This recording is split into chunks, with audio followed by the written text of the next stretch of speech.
Mais si. Bonsoir à tous. On est très heureux de pouvoir vous accueillir pour ce webinaire sur valoriser son expérience scout en recrutement. Alors, je vous indique juste quelques petites règles avant de démarrer. Donc, vous voyez normalement nos conférenciers qui sont sur votre écran en même temps que notre support de présentation. Je vais vous les présenter tout à l'heure. Donc, les participants ont leur micro coupé. Je veux simplement vérifier que vous m'entendez bien. Est-ce que mes conférenciers peuvent me confirmer par un petit pouce que c'est bon? Ok, super. Et puis, vous avez la possibilité de poser vos questions. Vous verrez, il y a un petit bouton en bas de votre écran pour les questions-réponses. Donc, je vous invite, si vous voulez poser des questions, à les inscrire via ce petit module et on pourra y répondre en fin de webinaire. Voilà. Alors, on va démarrer. Alors, d'abord, toute première question, question que beaucoup de jeunes se posent. Est-ce qu'on doit, on peut, il est bon de parler de son expérience scout et de son engagement en recrutement? On va commencer par ça, par répondre à cette fameuse question. Et puis ensuite, on vous expliquera en quoi l'expérience scout et notamment le service des chefs est un atout pour sa vie professionnelle. On va vous donner des éléments bien concrets. Ce qui est très concret aussi, ça va être les outils qu'on va vous montrer et particulièrement la grille des compétences qu'on a pu mettre en œuvre. Ensuite, vous aurez plein de très bons conseils pour rédiger votre CV, votre lettre de motivation, votre profil LinkedIn et pour réussir vos entretiens en faisant à chaque fois un petit point spécifique sur l'expérience scout. Et on terminera par des petites situations concrètes. Voilà, les questions un peu dérangeantes, un peu surprenantes, les réactions un peu étranges ou négatives que vous pouvez avoir en entretien, voilà, qui sont un petit peu des cas pratiques auxquels on vous proposera, enfin, on vous donnera quelques éléments pratiques pour pouvoir bien réagir et réussir votre entretien. Et on terminera par des questions-réponses. Voilà, donc j'ai la chance et l'honneur de pouvoir vous présenter nos différents intervenants qui ont une double casquette, à la fois scout et professionnel. Donc, nous avons Rémi Fournereau, qui est DRH dans le secteur industriel. Bonsoir à tous. Et qui est aussi commissaire de province, pardon. Clotilde Boyer, qui est coach, formatrice, consultante et en même temps commissaire de district en Normandie. Et Sylvana qui est commissaire nationale à la formation et infirmière. Donc, c'est grâce à leur implication, leur engagement qu'on a pu préparer et vous proposer ce webinaire. Et je suis moi-même, directrice déléguée du RASO, donc l'Association des aînés et anciens guides et scouts d'Europe. Voilà, je vous propose de démarrer, d'aller dans le vif du sujet, sachant que voilà, la première question qu'on se pose, c'est est-ce que je parle ou non de mon expérience scout dans mon CV, ma lettre de motif, en entretien? Grande question que se posent beaucoup de jeunes. Alors, quelques éléments de réponse. Le premier, qui est assez factuel, c'est que l'image du scoutisme en général est plutôt bonne et même très bonne au sein de la société française et même en augmentation. Il y a un sondage OpinionWay en 2018 qui indiquait que 62% des Français avaient une image positive et même très positive du scoutisme. Voilà, donc ça, c'est un petit chiffre intéressant à avoir en tête. Le deuxième point, c'est qu'on hésite un petit peu à parler de son expérience scout en se disant « Ouh là là, quelle réaction je vais avoir ?» Donc, on a peur des risques de parler de son expérience. Alors, sur ces risques-là, c'est l'étiquette qu'on peut nous apposer. Dans ces cas-là, on va vous montrer justement des exemples concrets. Il y a des manières de pouvoir répondre aux réactions ou aux questions un peu négatives ou surprenantes. Évidemment, On va pouvoir vous montrer quels sont les atouts de l'expérience scout et puis comment en parler concrètement, c'est-à-dire de manière précise, convaincante, objective, pour que ce soit vraiment quelque chose qui soit un plus dans votre processus de recrutement. Et puis, voilà, c'est ce qu'on vous disait tout à l'heure. On va vous aider à être prêt à répondre aux questions qui peuvent vous surprendre et qui pourront vous désarçonner. Alors, il y a 2 acteurs qui ont travaillé sur cette valorisation de l'expérience scout. C'est d'abord la commission vécue que Sylvana vous présentera tout à l'heure et le RASSO, qui est donc cette nouvelle association des aînés et anciens guidés scouts d'Europe. Alors, je vais passer la parole à Rémi sur le rôle et la mission de chef, et Sylvana pourra compléter aussi ce que Rémi pourra vous présenter. Rémi, à toi. Bien, alors vous m'excuserez si vous entendez quelques bruits de fond derrière, je suis dans une station-service en plein cœur de ma province, près d'un lieu où nous avons eu un week-end intermétrice de rentrée il y a 1 an et demi. Je le dis tout ça pour l'anecdote, mais voilà, c'est donc du direct et c'est aussi du vécu. Donc, je vais vouloir avoir cette mission de vous présenter en fait finalement le rôle, la mission d'un chef scout avec un prisme ici, c'est vous faire mesurer, de vous faire sentir ce que vous expérimentez, ce que vous avez peut-être déjà identifié, consciemment ou pas consciemment, que finalement ce que vous apprenez dans le cadre de votre responsabilité, de vos responsabilités de chef scout. Alors je dis chef, évidemment, je vais m'adresser peut-être plus particulièrement aux chefs d'unité ou aux cheftaines d'unité, mais pas exclusivement. Et que ce que vous voyez ici, c'est évidemment pleinement la mission du chef d'unité, hein, celui qui a ou celle qui a reçu charge d'âme, bien évidemment que des assistants vont y contribuer, bien entendu, à un degré moindre évidemment. Mais en tout cas, la mission du chef scout, de la cheftaine d'unité, elle repose sur, on va dire, ces 4 points cardinaux, ces 4 points essentiels, que sont ces dimensions. D'abord, alors moi je l'ai mis en premier, et là vous me pardonnerez de l'approcher sous l'angle du DRH industriel, c'est-à-dire en fait l'essentiel de la carrière, même la totalité de la carrière s'est passée dans l'industrie à ce jour, hein, ça fait 30 ans que je travaille, et en 30 ans j'ai toujours travaillé dans l'industrie, entre usines et sièges, mais toujours dans des groupes industriels français internationaux. Je le dis parce que je crois que c'est important de rappeler que la sécurité, la sûreté, la santé, l'hygiène, c'est d'abord, et l'environnement, vous regroupez ça sous ce qu'on appelle communément dans le langage d'entreprise la fonction HSE.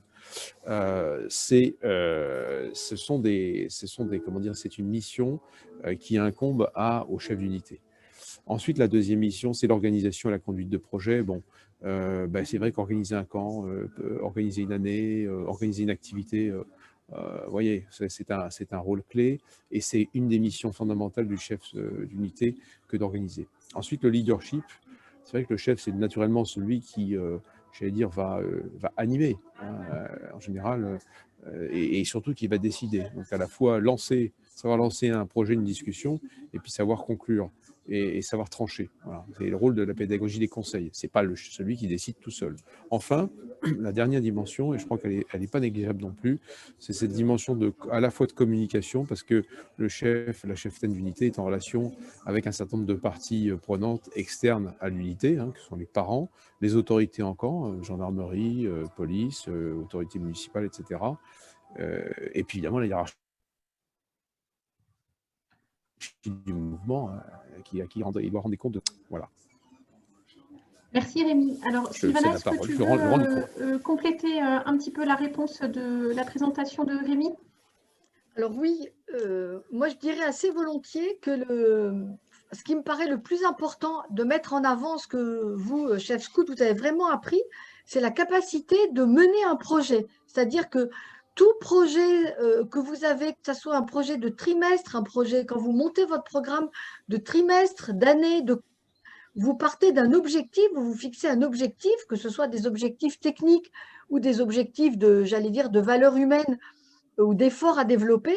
Vous savez déterminer les moyens pour y parvenir à travers des jeux, des épreuves, des grands jeux, des épreuves techniques.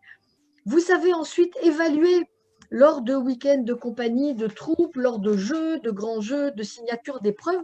Vous savez évaluer l'atteinte de ces objectifs et vous savez ensuite rebondir dessus pour refixer d'autres objectifs, soit pour l'année suivante, le trimestre suivant, etc. Et ça, cette capacité me paraît quelque chose de très important à valoriser. Et puis, je crois que vous êtes aussi, surtout un chef d'unité, capable de diriger une équipe.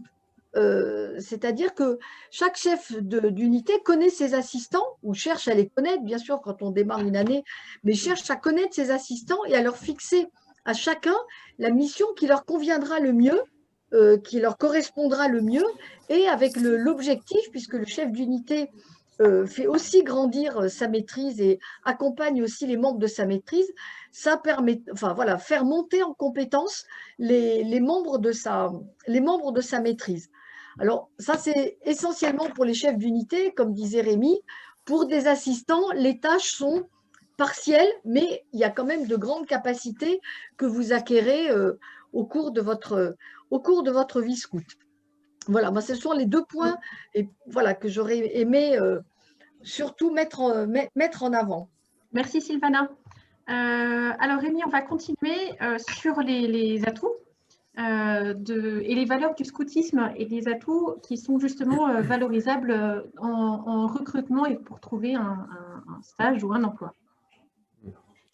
Alors, on a parlé effectivement des compétences des missions, enfin des compétences des missions et à travers ces missions, les compétences en puissance que vous pouvez avancer lors d'un entretien, mais il y a aussi évidemment ce qui vous anime, ce qui vous fait avancer, ce qui vous fait agir.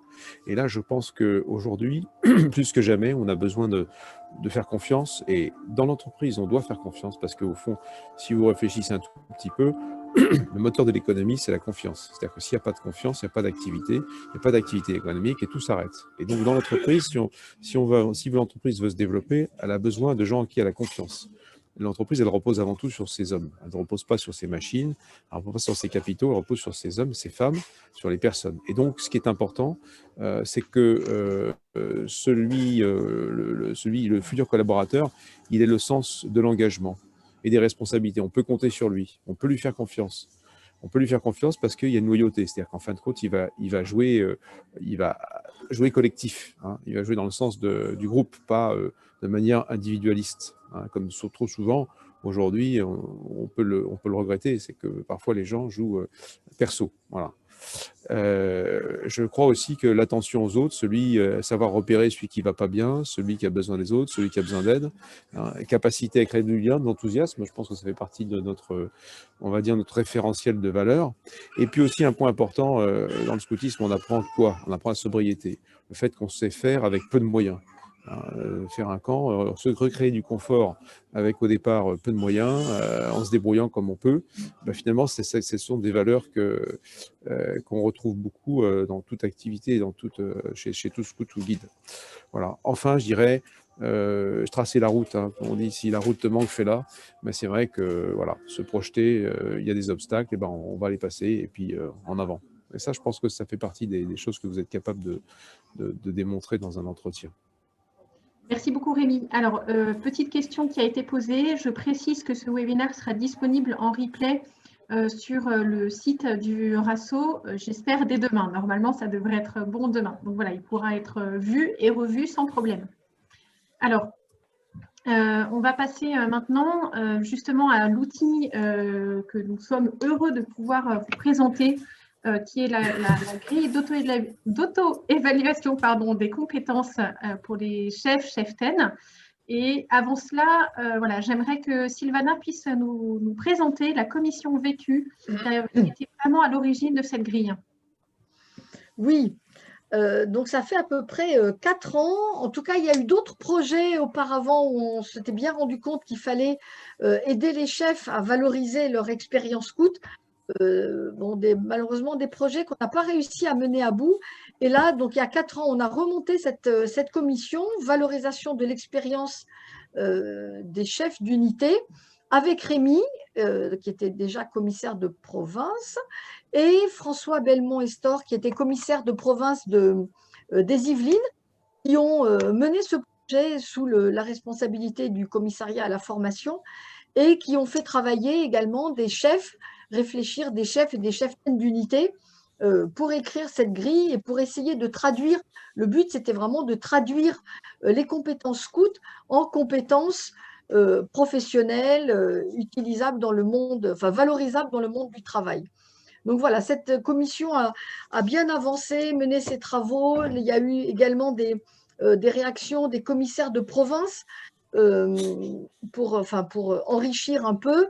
Et puis, voilà, je dis vraiment que le déclic a été donné, le dernier coup de pouce qui nous manquait grâce à Delphine et Horacio pour finaliser la grille, la mettre en forme, voilà, faire une jolie plaquette, parce que la grille avait été vraiment travaillée par Rémi et François avec les chefs, relue déjà par plusieurs personnes, mais il nous manquait le petit coup de pouce pour arriver au bout. Voilà donc la commission vécue et le travail qu'elle a effectué depuis ces quelques années.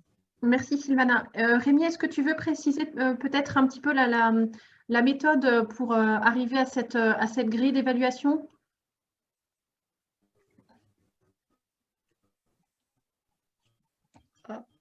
Alors, je ne sais pas si j'ai l'impression que Rémi, on a un problème de connexion. Alors, la méthode, effectivement, c'est un vrai projet mené. Vous m'entendez? Oui, c'est bon, c'est bon. C'est bon? Oui. Bon, super.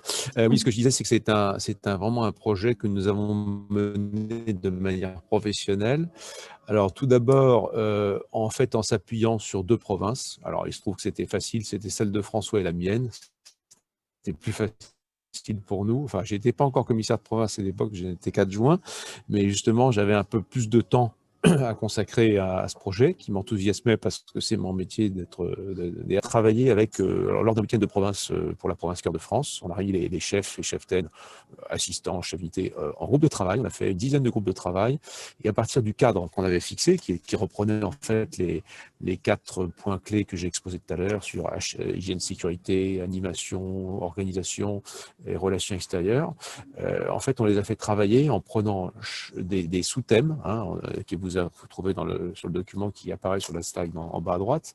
Et nous avons invité en fait à illustrer ces différents, on va dire, ces différentes activités ou thèmes d'activité par des exemples concrets qui étaient le fruit de leur expérience de chef d'unité, de manière en fait à pouvoir donner des idées à vous tous qui êtes concernés par l'entrée dans la vie professionnelle, en vous disant, tiens, si je prends mon expérience de chef chasseur sur tous ces différents items, sur ces différents champs de compétences, d'action, comment je peux tirer parti finalement de mon expérience pour valoriser ce que j'ai fait, mais finalement, comment je peux valoriser mes acquis, entre guillemets, parce qu'on parle beaucoup de valorisation des acquis en entreprise.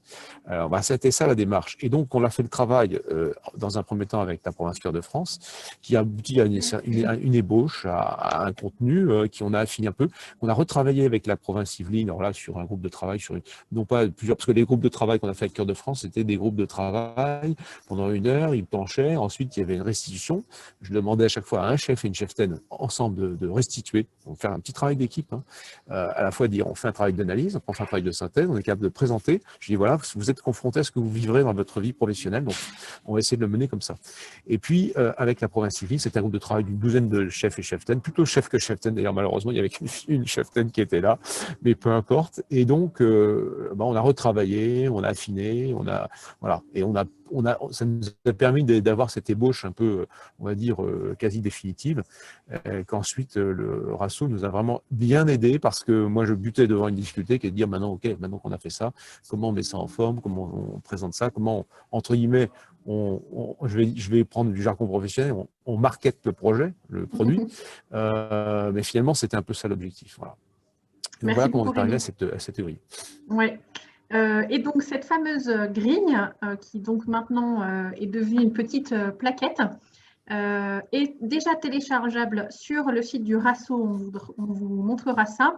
Donc, c'est un PDF que vous pouvez télécharger, que vous pouvez compléter directement sur votre ordinateur. En fait, les cases à cocher et les lignes peuvent être complétées directement sur Adobe. Et donc, vous pouvez l'enregistrer, voire l'envoyer aussi à votre chef de groupe, à un ancien qui vous connaît bien pour vous aider aussi à vous évaluer. Cette grille sera aussi bientôt disponible sur le Next. Et enfin, elle va être distribuée à tous ceux qui font un CEP tout au long de l'année. Et donc voilà, ça fera partie des documents qui vous seront remis quand vous faites une formation au sein de l'AGSE. Voilà, et donc je termine simplement en vous disant qu'après tout ce travail de formalisation de cette grille, elle a été relue par des anciens membres du RASSO qui sont voilà, de nouveau recruteurs, DRH, coachs, consultants qui nous ont donné leur expertise métier. Et elle a été aussi relue par des jeunes chefs qui, eux, ont pris le rôle d'utilisateurs, de bêta-testeurs, on va dire, de cette grille, pour voir si vraiment elle était voilà, compréhensible, si on touchait juste par rapport à leur situation. Voilà, je vais enchaîner avec les outils que vous propose le RASSO, puisque l'une des missions du RASSO, c'est vraiment d'aider les anciens et les aînés et les jeunes en particulier dans leur vie professionnelle et dans les débuts de leur vie professionnelle. L'idée étant que on fasse de l'engagement comme chef, chef-ten, assistant, un véritable tremplin pour leur future vie professionnelle. Donc, je vais vous faire une petite visite guidée du site. Je vais repartager mon écran pour que vous puissiez voir ce que l'on vous propose en termes de services sur le site du RASSO. Alors, une des premières choses que vous pouvez aller voir si vous êtes membre du RASSO, et donc pour être membre du RASSO, il suffit de s'inscrire sur le site, l'inscription est gratuite. On vous propose ensuite de cotiser, mais vous avez accès à cette partie emploi sur simple inscription. Et donc, vous pouvez aller dans cette partie emploi pour aller voir les différentes offres de stage, d'emploi, d'alternance qui sont proposées soit par des membres du RASSO, comme vous le voyez ici, soit par des recruteurs externes. Nous avons des entreprises et des cabinets de recrutement qui proposent leurs offres parce qu'ils savent justement qu'elle va être consultable par des anciens du mouvement. Et c'est justement parce qu'ils s'adressent à des guides et des scouts ou des anciens qu'ils viennent publier chez nous. Ils savent que c'est un atout en fait et c'est ce qu'ils recherchent. Donc n'hésitez pas à postuler. Excuse-moi de t'interrompre. Hein. Oui. Je vois tout à fait un stage proposé par un de mes commissaires de district et qui est DRH aussi. Ben voilà, typiquement. C'est très intéressant, tu vois, typiquement. Tout à fait, tout à fait. N'hésitez pas à aller aller consulter régulièrement les offres. L'autre aspect très important, c'est l'annuaire du RASSO. Alors, pour ceux qui ont déjà un compte sur le site du RASSO, vous verrez que vous pouvez compléter votre profil scout, évidemment, votre parcours, mais aussi votre parcours professionnel.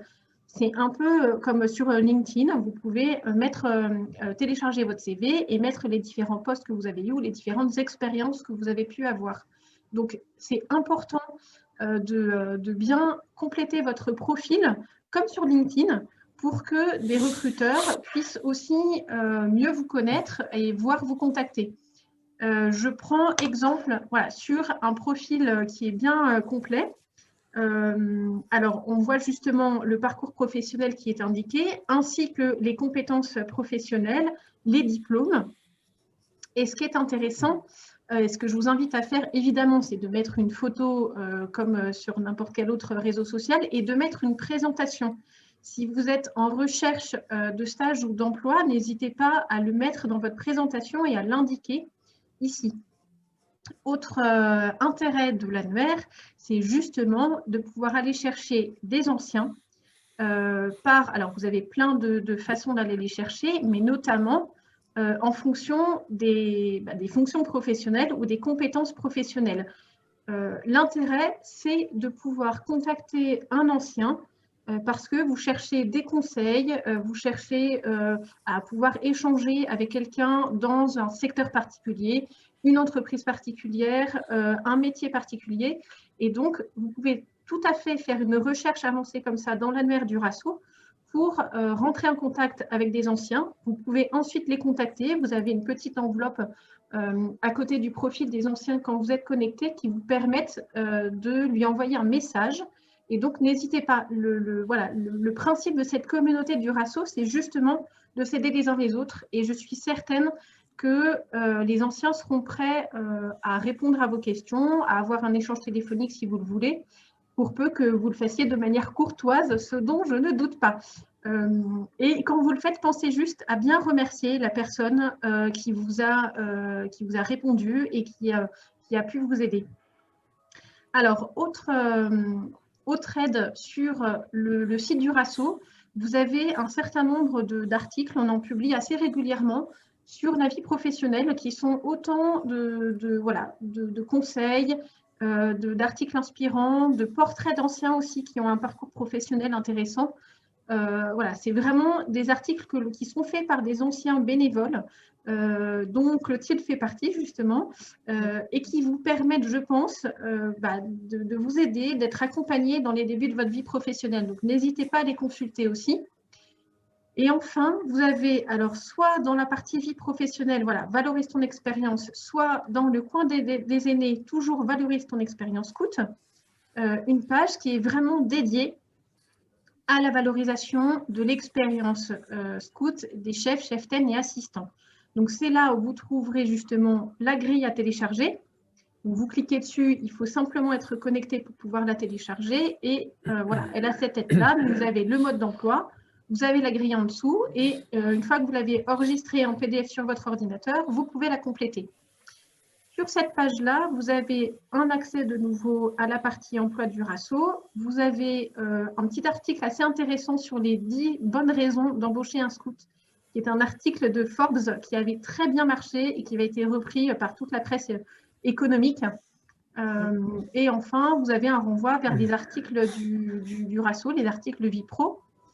Dernière petite chose intéressante, on a créé une petite adresse mail qui vous permet d'envoyer un message au RASO.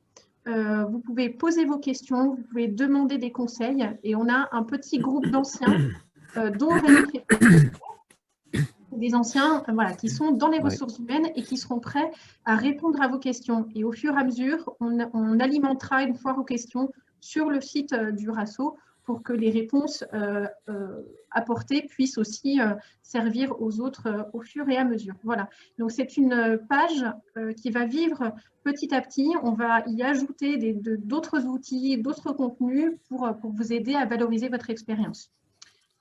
Voilà pour la petite visite du RASO et de son site. Et je reprends la présentation. Hop. Et hop. Voilà. Donc, ensuite, je passe la parole à Clotilde qui va nous donner ses bons conseils pour rédiger un CV. Alors, premier conseil, c'est parti. Alors déjà, il faut savoir qu'il faut 40 secondes seulement à un recruteur pour lire intégralement un CV. Donc, autant vous dire qu'il est essentiel d'être clair, précis et percutant. J'imagine que vous avez tous déjà eu l'occasion de rédiger votre CV. Un premier conseil, c'est de mettre un titre. Ça, parfois, ça ne figure pas sur le CV.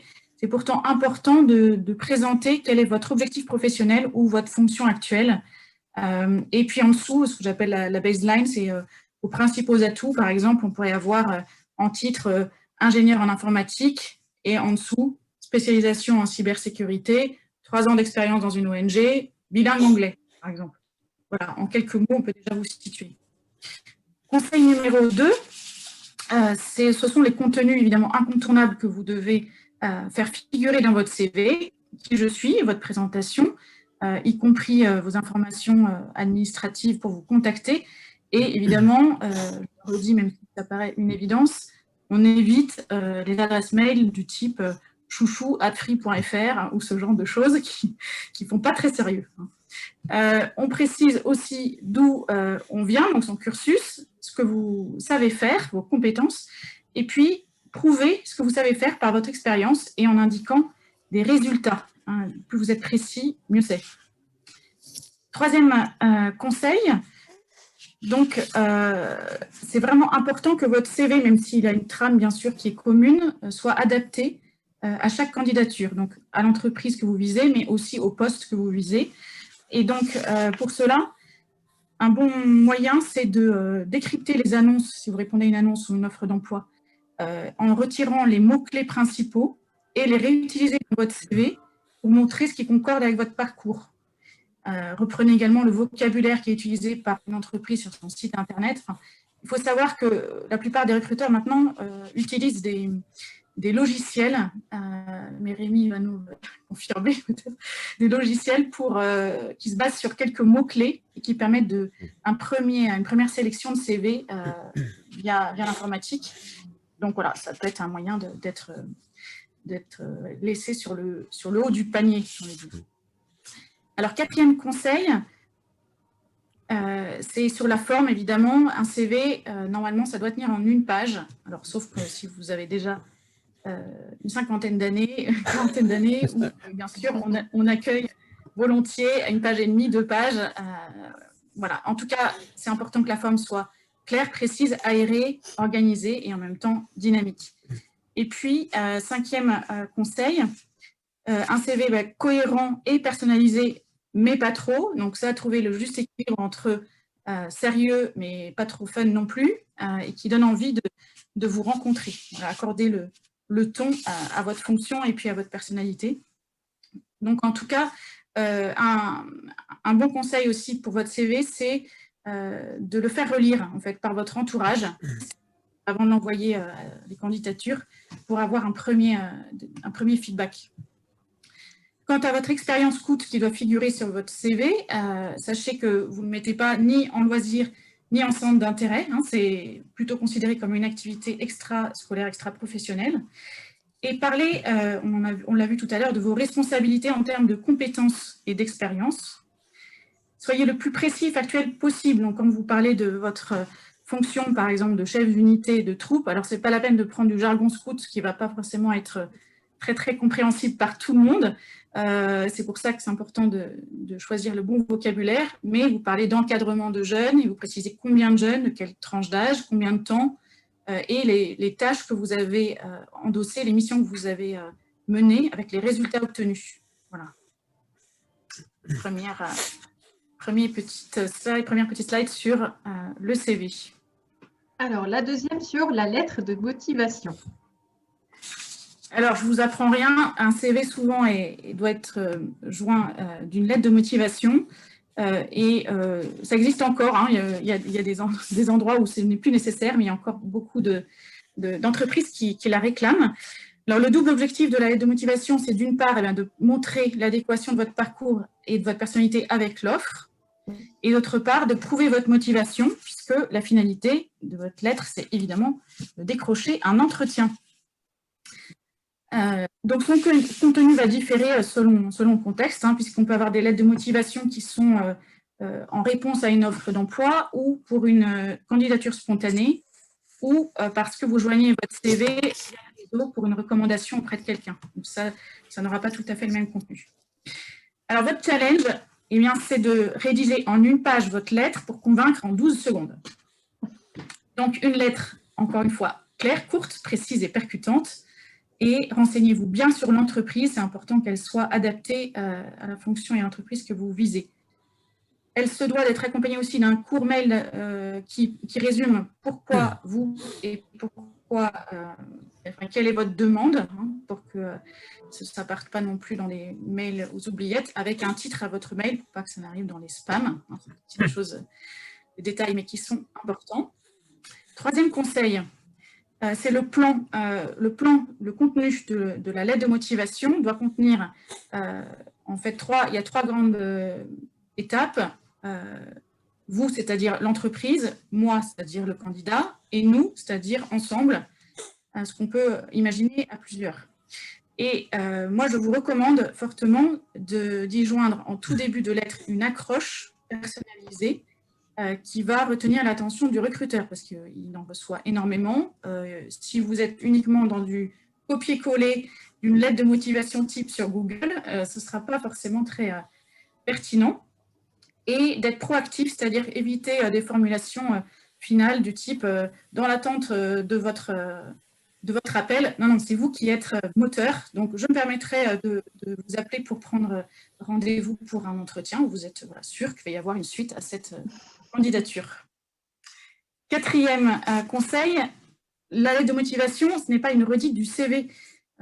Ils auront le CV à côté d'eux, donc c'est éviter de refaire un plagiat, mais choisissez de manière pertinente les expériences ou les compétences que vous voulez mettre en avant au regard de la fonction que vous visez et illustrez d'exemples chaque argument que vous avancez, c'est vraiment important.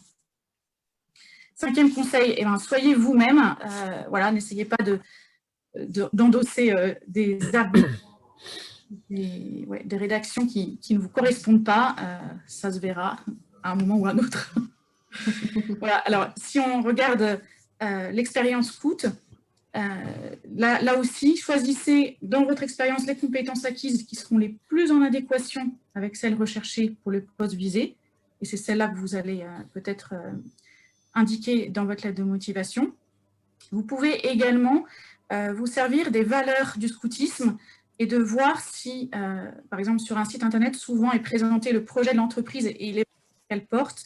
Vous pouvez vous en servir pour faire des liens, des ponts avec celle du scoutisme, si et seulement si vous incarnez vraiment ces valeurs, bien sûr.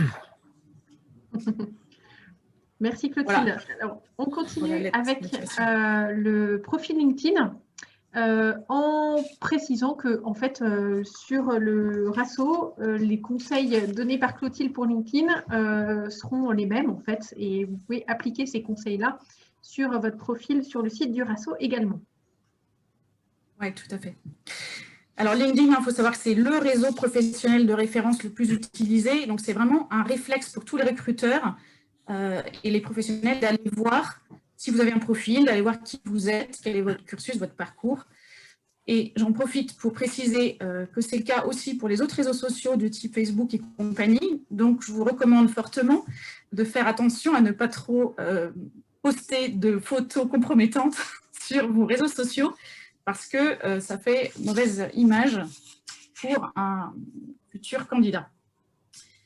Donc, c'est important que votre profil LinkedIn soit en cohérence avec votre CV, bien sûr, mais la différence, c'est que vous allez avoir quelque chose de beaucoup plus court et un petit résumé de votre objectif professionnel. Alors ça, vous pouvez prendre un petit peu la forme qui vous va bien. Il y en a qui font un peu de storytelling ou un pitch très commercial. Voilà, on adapte. Deuxième conseil, c'est de s'en servir, LinkedIn, pas uniquement pour présenter votre CV, mais pour étendre votre réseau en vous connectant à d'autres professionnels et en demandant des recommandations écrites sur votre profil.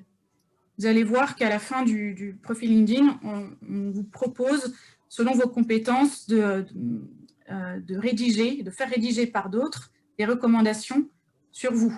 C'est très important pour valoriser un profil LinkedIn, donc n'hésitez pas à les solliciter, ces recommandations. Troisièmement, pour être visible, il faut être actif. Ça, c'est comme pour tous les réseaux sociaux.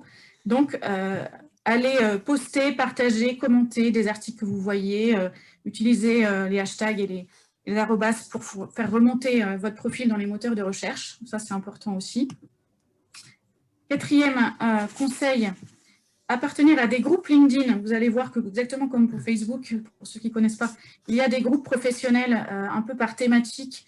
Et puis, il y a des entreprises qui ont leur propre page LinkedIn. Donc, si ce sont des entreprises que vous briguez, n'hésitez pas à les suivre. Ça permet d'être au courant de l'actualité de manière régulière. Et puis, vous pouvez faire la même chose avec des personnes qui sont soit en lien avec votre profession, soit sur des sujets, des centres d'intérêt qui vous passionnent et qui peuvent vous apporter du contenu. Cinquième conseil, c'est d'utiliser LinkedIn pour postuler, parce que vous allez voir que de plus en plus, maintenant, il y a des possibilités de postuler en ligne via LinkedIn. C'est un vrai média pour cela. Et du coup, c'est vraiment important que votre profil soit tout le temps à jour pour être très réactif et pouvoir cliquer sur le lien nécessaire. Voilà. Concernant l'expérience scout sur LinkedIn, si par exemple vous êtes en activité actuellement, n'hésitez pas à mettre votre engagement dans la rubrique bénévolat. Il y a une rubrique spécifique pour ça. Ça peut être un plus effectivement à valoriser. Et encore de la même manière que pour les CV et l'aide aux motivations, utilisez des termes professionnels pour qualifier votre mission. Et là, effectivement, je recommande chaudement de s'appuyer sur la grille d'auto-évaluation des compétences qui vient de vous être présentée, parce que ça vous donne pas mal de vocabulaire qui va en ce sens. Voilà, en très très rapide, ce que je voulais vous dire aujourd'hui dans le temps imparti pour bien utiliser ces outils de recrutement et y valoriser votre expérience coût. On pourrait prolonger et si vous voulez, je suis disponible pour en parler plus en détail. On imagine maintenant que ces outils ont été utilisés, que ça a fait mouche et que vous décrochez un entretien. Et du coup, je laisse la parole à Rémi. Merci beaucoup, Clotilde. Alors, on va passer au fameux entretien. Alors, juste une petite question qu'on avait sur le petit chat. La grille est disponible sur le RASO. On vous montrera de nouveau où est-ce que vous pouvez la trouver tout à l'heure. Et j'invite les participants qui le souhaitent à commencer à poser leurs questions dans la petite partie Q&A qui est en bas de votre écran Zoom.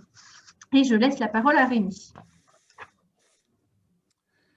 Alors, écoutez, je vais commencer par ce que disait Clotilde tout à l'heure. Effectivement, soyez vous-même, c'est-à-dire parlez vrai.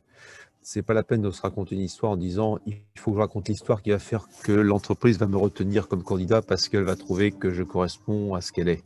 Parce que vous ne la connaissez pas, cette entreprise. Vous n'en avez qu'une petite vision, une vision par ce que vous en avez lu, mais vous n'êtes pas dedans. Et par conséquent, si vous pensez faire un numéro de séduction, alors que finalement, vous n'êtes pas vous-même, à un moment ou à un autre, ça se saura, ça se verra.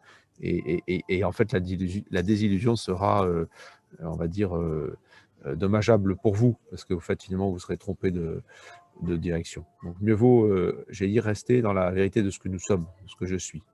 Après, le deuxième exercice, et ça se fait vraiment très, très rapidement, l'interlocuteur qui va vous recevoir va tout de suite sentir la vérité de ce que vous êtes, la relation que vous voulez établir avec lui, ni trop ni trop peu, pas de timidité excessive, mais pas d'assurance et d'aisance excessive non plus. En fait, établir ce bon contact, cette juste distance qui fait que vous savez que vous êtes à votre place, que vous êtes un candidat. En même temps, c'est pas parce que vous êtes un candidat que vous venez mendier un emploi. Hein. C'est une rencontre en fait entre une offre et une demande. Donc, vous êtes à égalité, hein, sur le même hauteur de tabouret, si je puis dire. Ensuite, un troisième point qui est important, dans l'échange que vous allez avoir, il faut que vous sachiez utiliser ce que vous dit votre interlocuteur pour pouvoir apporter des réponses ou avancer des arguments qui vont faire qu'il va vous écouter, qui va vous allez retenir son attention et il va trouver intéressant de pouvoir prolonger l'échange, aller plus loin. Voilà, donc savoir rebondir, c'est essentiel. C'est montrer votre aisance, votre agilité, on va dire. Le quatrième point, je pense que s'il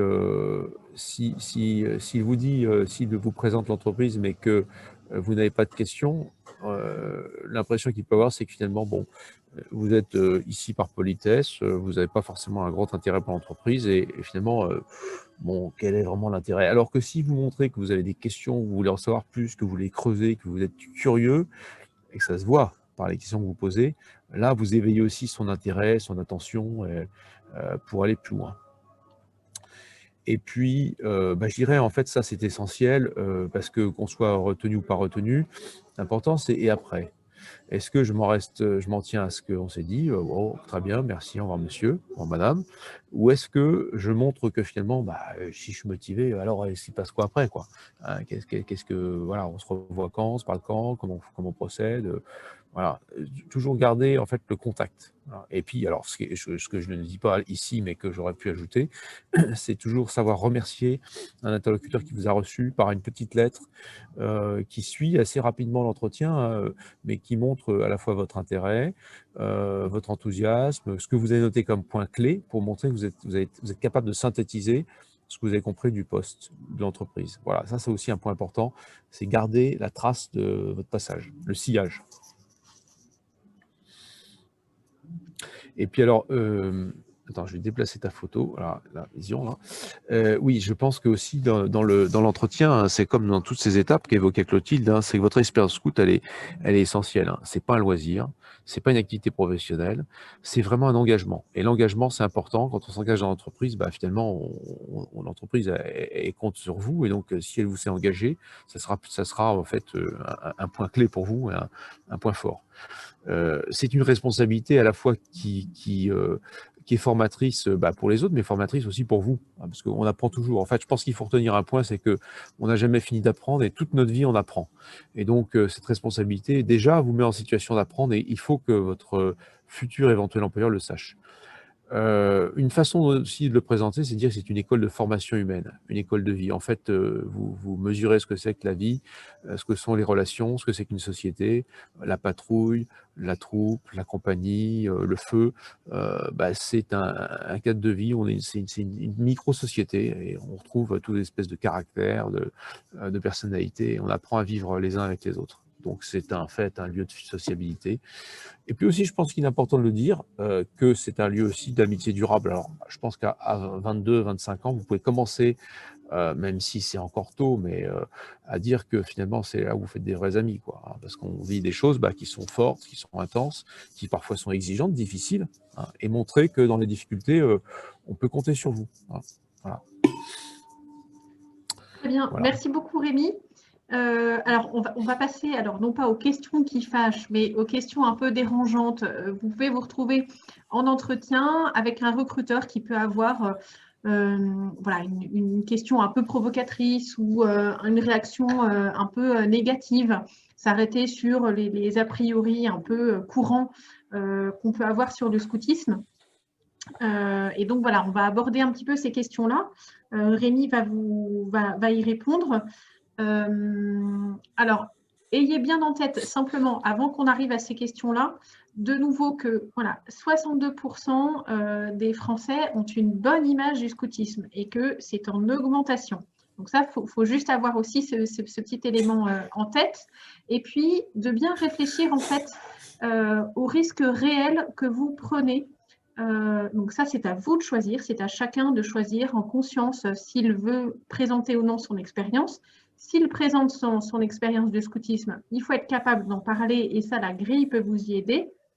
Mais voilà, face à une réaction voilà, négative qui peut vous désarçonner, la question à vous poser est est-ce que je suis prête à travailler dans cette entreprise-là avec cette personne-là si oui, ok, tout va bien, on continue. Si vous vous dites, finalement, il y a un tel écart entre ce que je suis et la réaction de l'interlocuteur, du recruteur ou la culture d'entreprise, qu'à ce moment-là se pose la question de l'unité de vie. Est-ce que votre place est dans cette entreprise-là? On ne va pas répondre du tout à votre place à cette question, mais voilà, il y a la question de la réaction de votre interlocuteur en entretien, mais il faut aussi penser à l'étape d'après, si vous êtes pris, si vous êtes dans cette entreprise-là, voilà, est-ce que c'est réellement votre place, compte tenu des réactions que vous auriez pu recueillir en entretien.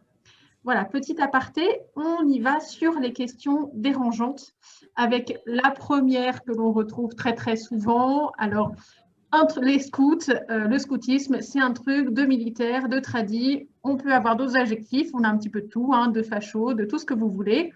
Donc ça, c'est la réaction, on va dire, négative ou l'a priori le plus courant. Et je laisse Rémi nous répondre, nous trouver les parades à ce type de réaction.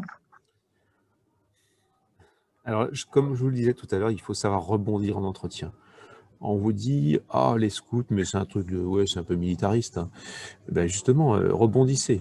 Alors, dans militaire, alors il faut faire la part des choses. Il y a militaire, militariste. Militaire, c'est un métier, bon, effectivement. Justement, ce qui est intéressant, c'est que le fondateur, Baden-Powell, était un militaire. Mais ce qui est aussi intéressant, c'est que cet homme-là a tiré parti de son expérience, en fait, pour transposer. Et vous voyez, vous êtes ici, on est en train de parler de transposition, parce qu'on vous dit transposer des compétences acquises en scoutisme dans un cadre professionnel. Lui, il a transposé son expérience militaire dans le cadre de la société, de la vie civile.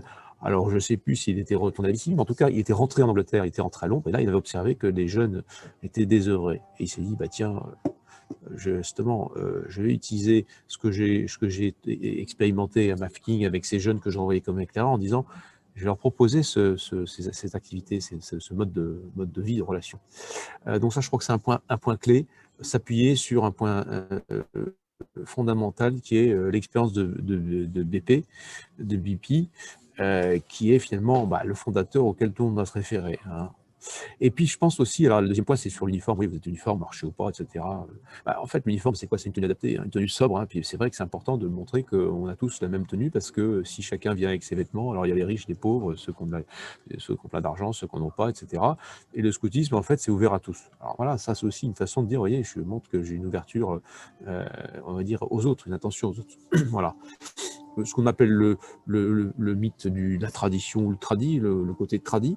Là aussi, encore une fois, c'est toujours l'excès qui est mauvais, c'est pas la chose en soi.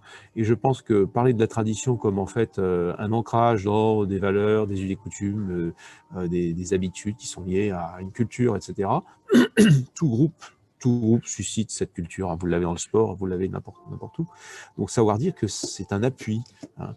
Mais qu'en même temps, le scout, lui, il ne reste pas ancré, figé dans la tradition, puisqu'en fait, lui, il s'adapte à toute situation. Puisqu'en fait, nos activités nous amènent à faire face, à innover, à se poser des questions. Donc, comment on s'y prend pour réussir face à un obstacle, une difficulté. Voilà. Vous revenez toujours sur ces fondamentaux de votre expérience scout et de ce que vous vivez dans ce cadre scout que vous connaissez bien. Et puis ensuite, alors après, vous pouvez toujours, là c'est peut-être un peu plus spécifique à l'association, mais dire voilà, nous, je fais partie d'une association qui est agréée par le ministère de la Jeunesse et Sport. Bon, ça c'est quand même important. Voilà, et puis la dimension européenne, c'est la dimension de la fraternité au-delà des différences, des frontières, etc. Ça aussi, c'est un élément qu'il faut savoir utiliser. Enfin, voilà, montrer que depuis le plus jeune âge, vous avez été responsabilisé. Si vous avez des chefs de patrouille, vous vous dites, écoutez, moi, à 15-16 ans, on m'a confié une équipe de jeunes, hein, plus jeune, j'étais le grand frère, j'étais la grande sœur, et ça, je peux vous dire que là, j'ai appris beaucoup de choses, quoi. Voilà, savoir utiliser vraiment ces fondamentaux du scoutisme, que finalement, c'est toujours rebondir, retourner la question. Voilà. Voilà, je pense que c'est ce que je peux dire sur ce sujet-là. Et puis un petit point pour terminer, l'entreprise dans laquelle je voudrais pas aller travailler, moi j'ai un exemple, j'ai été candidat chez Amazon un jour, comme ça un cabinet m'avait été venu me chercher, un chasseur de tête, venez, je lui dis, vous savez, non pas trop, si, venez, bon, j'y suis allé, je suis ressorti au bout de la journée de candidature, hein, j'ai eu 4 personnes, j'ai passé une journée avec eux, je me suis dit, non, jamais je pourrais travailler dans cette entreprise. Donc vous voyez, et là, c'est vous qui prenez votre décision, vous n'êtes pas le candidat qui a quémandé, j'allais dire un entretien et peut-être une place, voilà. Merci Rémi. Alors, autre réaction assez courante, le scoutisme, c'est démodé, les scouts, c'est dépassé, c'est un truc ringard, c'est du siècle dernier. Voilà, on a plein d'expressions similaires à ça, mais voilà, le côté dépassé du scoutisme. Alors Rémi, quelle réponse à ça? D'abord, effectivement, le scoutisme, c'est loin d'être dépassé. Je pense que c'est prophétique. Enfin, je l'ai dit dans l'interview qu'on avait diffusée, que j'avais fait avec Marine, notre responsable communication des guides scouts d'Europe. En fait, le scoutisme, au contraire, apprend à travers les responsabilités et des brouillardises à faire face à un monde qui change. On dit beaucoup aujourd'hui qu'on nous sommes dans un monde qui change à vitesse grand V. Alors, on peut s'en inquiéter, on peut s'en réjouir. Dans toute chose, il y a du bon et il y a du potentiellement mauvais, mais c'est à nous d'utiliser en fait c'est à nous en fait de tirer parti et de rebondir et d'avancer finalement. C'est ça qui nous est demandé. Et donc le scoutisme, il m'a appris à avancer, à être debout, et tout ça dans la réalité, pas dans la virtualité. Le scoutisme, il ne se vit pas derrière des écrans, c'est évident. Merci beaucoup Rémi. Alors, je vous propose de passer à la petite séance questions-réponses. Alors, il y a une première question tout à fait pratique qui est où trouver la grille d'évaluation des compétences sur le site. Donc, sur le site, concrètement, vous allez sur… alors, attendez, je vais partager mon écran, ce sera encore mieux. Hop, voilà. Donc, vous êtes sur le site du RASSO. Vous avez 2 endroits. Vous allez soit dans Vie professionnelle, valorise ton expérience scout, Et là, vous arrivez sur une page avec le mini-mode d'emploi de la grille et la grille à télécharger. Vous cliquez sur l'image et hop, elle apparaît. Voilà. Et l'autre, donc il faut être connecté pour pouvoir accéder à la grille. L'autre point d'accès, c'est dans le coin des aînés. Toujours valorise ton expérience scout. Et de nouveau, vous tombez sur la même page. On a fait deux raccourcis différents.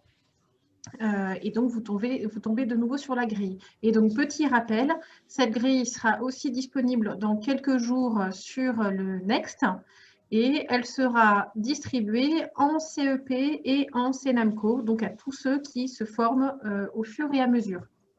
Voilà pour cette petite question pratique. Ensuite, nous avions une question sur des exemples concrets de rédaction de la partie expérience scout dans le CV, sur laquelle s'appuyer pour traduire une expérience scout en capacité professionnelle. Alors, je vais, avant de laisser la parole, je pense à Clotilde qui pourra y répondre. J'ai envie de vous dire d'abord que finalement, c'est tout l'objet de cette grille d'évaluation des compétences, c'est de ne pas vous donner des réponses toutes faites qui, du coup, ne conviendraient pas forcément à votre propre expérience scout, à votre personnalité, ni au poste auquel vous voulez vous candidater. L'idée, c'est que justement, dans cette grille-là, vous avez une quarantaine d'items qui sont rangés par grands thèmes. Et donc, c'est là que vous allez pouvoir cocher, en fait, je maîtrise complètement cette compétence-là, donc je peux la mettre dans mon CV et je la mets d'autant plus que ce sont des compétences qui sont recherchées pour le poste auquel je postule.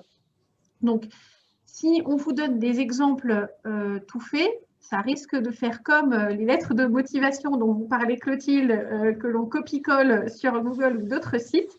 Ça ne va pas vous ressembler, ça ne va pas correspondre à ce que vous êtes vraiment et ça ne va pas forcément correspondre aux compétences qui sont recherchées pour le poste. Première réponse et je laisse Clotilde et Rémi compléter. Je veux bien compléter, je suis tout à fait d'accord avec toi, Delphine. Et j'ajouterais, alors, juste, il y a deux manières de positionner son expérience scout dans un CV. Soit c'est un petit paragraphe de rédaction qui correspond à votre cursus. Voilà, j'ai passé 2 ans, etc.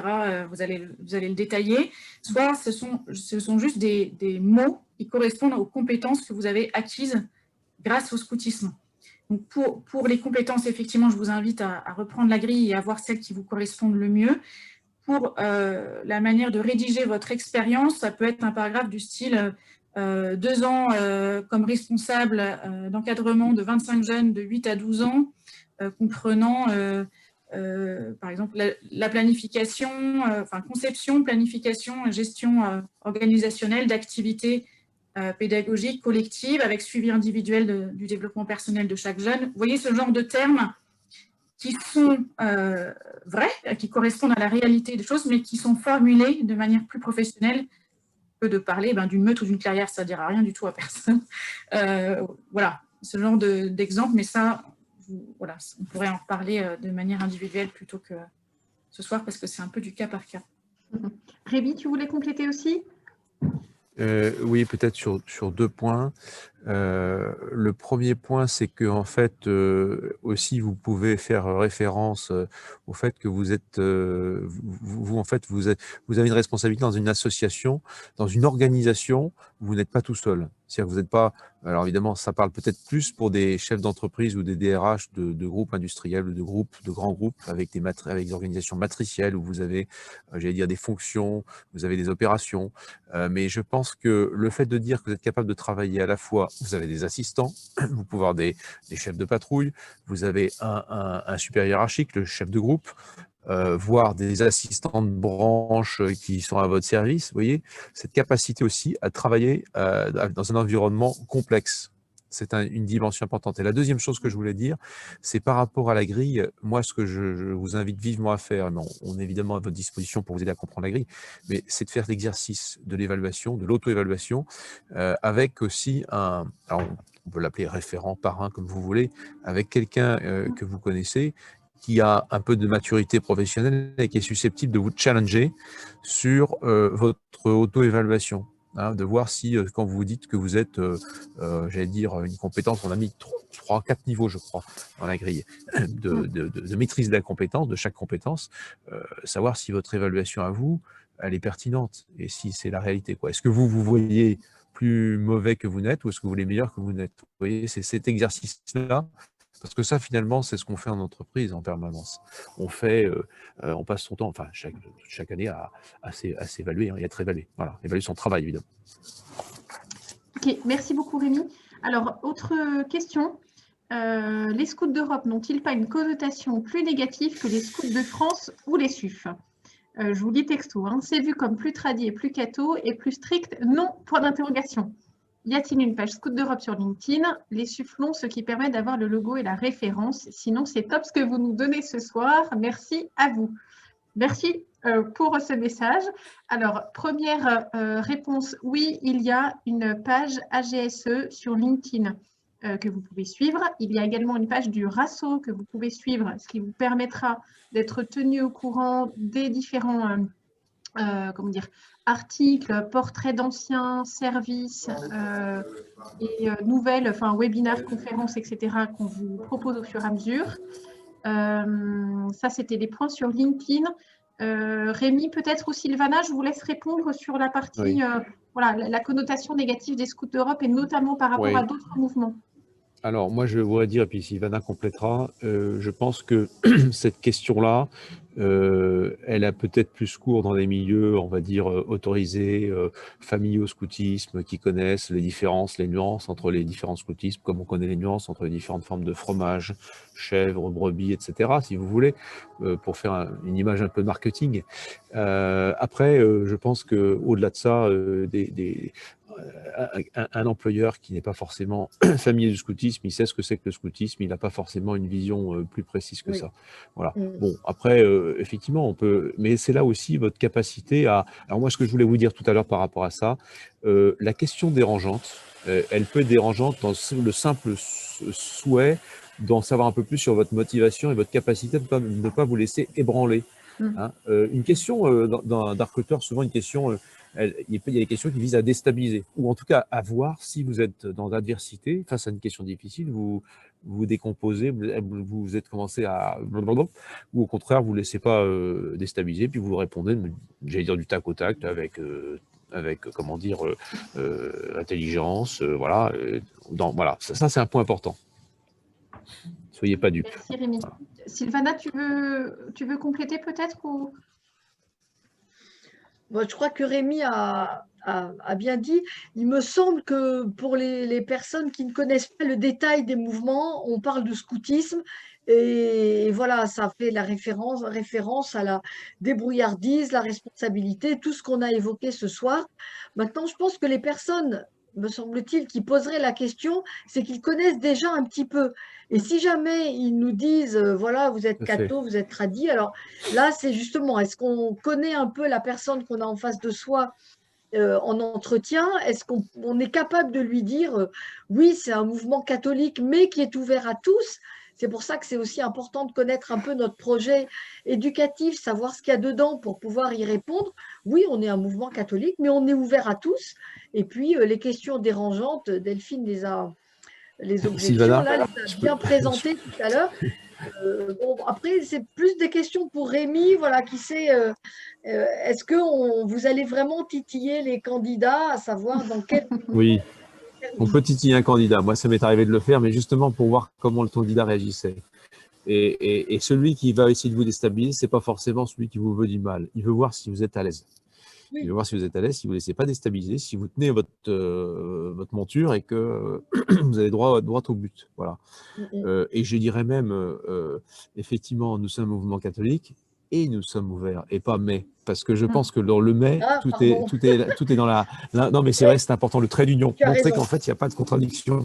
Voilà. Bon, c'est une petite remarque. Bon, je vois bien comment la question peut arriver en entretien.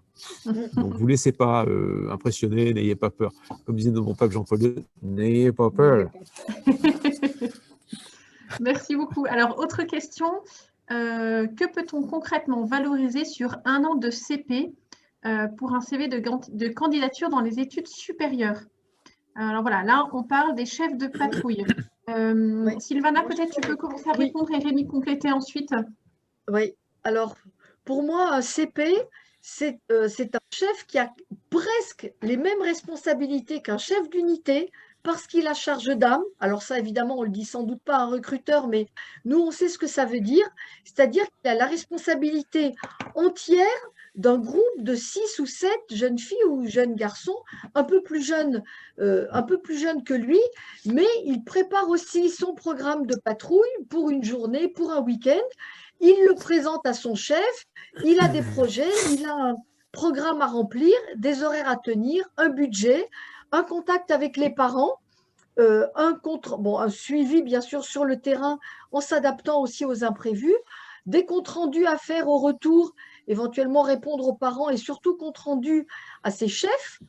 Et donc, il a quand même beaucoup de responsabilités. Alors évidemment, il n'a pas l'envergure d'un chef d'unité parce qu'il n'a pas 30 jeunes, mais je pense que tous ces éléments-là de chef de patrouille sont très faciles à valoriser sur un CV.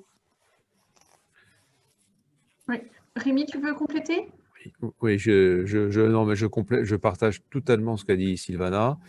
Enfin, si je me retranspose à 15-16 ans, 2 ans de chef de patrouille, je me dis, à aucun endroit, alors là, quand je vous dis que c'est prophétique comme activité de scoutisme, Oui. à aucun endroit, dans aucune structure, on ne confie autant de responsabilités à des jeunes garçons, des jeunes filles qui ont 16 ans, qui ont un rôle de frères, de grandes sœurs, et qui ont effectivement cette charge d'âme, c'est en fait la responsabilité d'emmener, de conduire et de veiller à ce que chacun tienne sa place. Ça, c'est vraiment capital. Et je crois vraiment, c'est une première raison d'être pris au sérieux. Et puis le chef de patrouille, ils font grandir, ils connaissent chaque garçon ou chaque fille de leur patrouille, ils savent leur confier donc un poste d'action, c'est-à-dire une mission qui va durer toute l'année, qui va les faire évoluer, qui va les faire monter en compétences. Et donc, le chef de patrouille va les suivre aussi. Donc tout ça, ce sont des responsabilités effectives.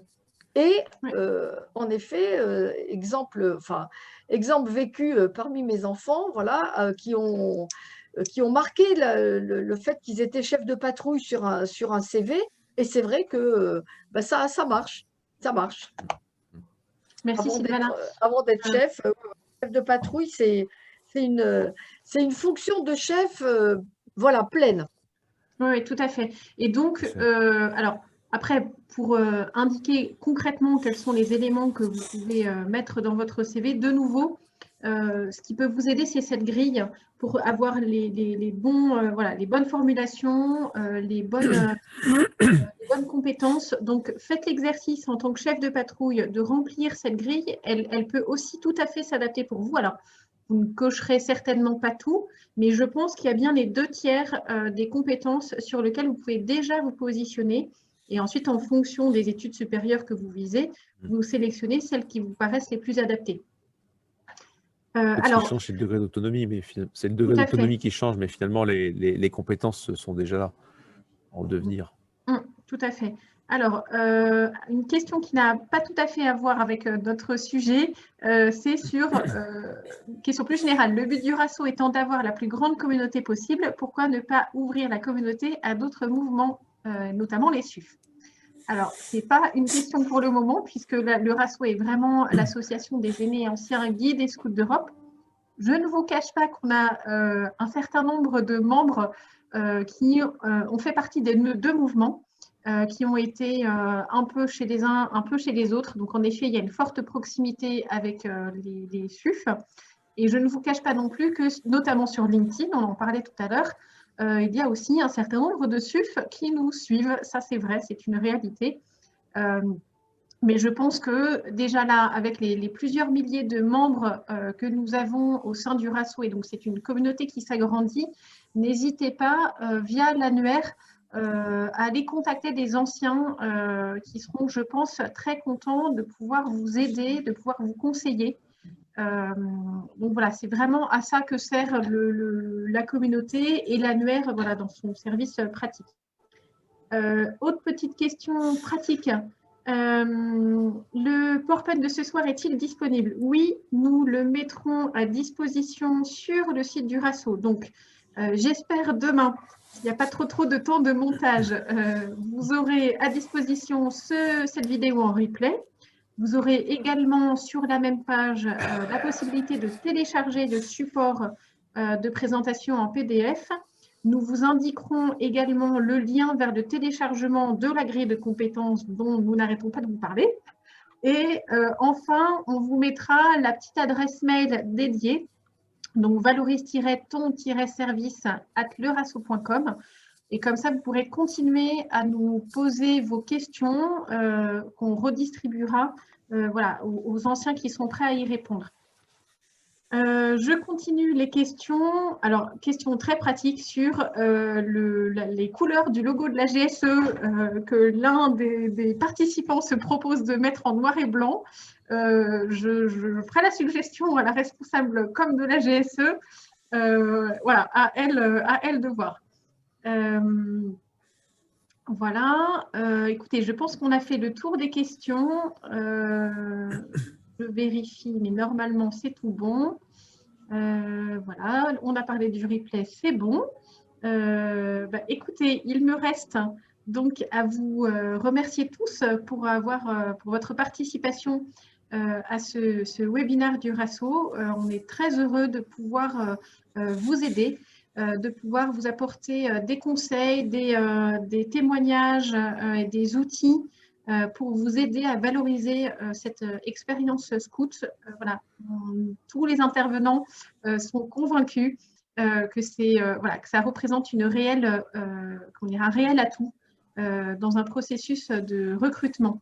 Je remercie Sylvana, Clotilde et Rémi pour la préparation et la participation à ce webinaire. Voilà, c'était un réel plaisir de l'animer avec vous. Donc, merci beaucoup à tous. Merci voilà, à toi, Delphine. Merci. Très bonne soirée à tous. Delphine. Au revoir. Merci Delphine. Merci À tous. Bonne Bonne soirée à soirée. tous. Au revoir.